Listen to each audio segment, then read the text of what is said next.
Pakalog. Kapag narinig po ang wikang ito o salitang ito sa isang lungsod sa Cavite, iba ang pakahulugan nito. Nabisto po ng Filon ngayon team ang bagong estilo ng pagbebenta ng panandaliang aliw doon kung saan sangkot ang mga kabataang babae na edad 12 pataas at ang kanilang parokyano, mga lolo. Ito'y isa pang Filon ngayon. Exclusive.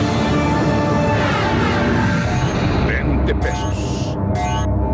Sa halagang 20 pesos, pumapayag si Kim na ipahipo sa mga matatandang lalaki ang masiselang bahagi ng kanyang katawan.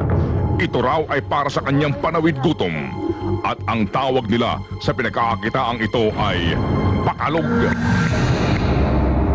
Nalilipasan po kasi kami ng gutom eh. Sa isang araw po, isang dos na kami nakain. Minsan po yung tinutulong nilang namin pag walang pagkain. Nangangalog po kami kahit magkano pag nakaipon yun. Pambili na po ng kanin tsaka ulam. Si Kim, 17 anyos, ay natutong magpakalog dahil daw sa impluensya ng kanyang mga katropa. Ang ikinagulat namin ay nang makaharap ko ang isang 12 anyos na si Rica. Sa kanyang napakamurang edad, isa rin siya sa mga nagpakalog. Para saan yung pera? Saan mo gagamitin yung pera? Sa pambili ng mga shampoo, conditioner, mga lotion. Malimit na parokyano nila Kim at Rica ang mga lalaking nasa edad 50 pataas. Nangyayari mismo ang pakalog sa kalaliman ng gabi. Parang lalo na po namin, parang tatay. Saan nangyayari to? Sa mga lugar to? Tago po, na hindi nakikita. Nilapit ng Filon ngayon sa DSWD Cavite City ang nangyayaring pakalog sa kanilang lugar at maging sila ay nabigla sa aming ibinalita. Ito po yung pinakang intensive na ibinibenta yung katawan na nalungkot nga po ako dahil hindi po nasangguni sa opisina.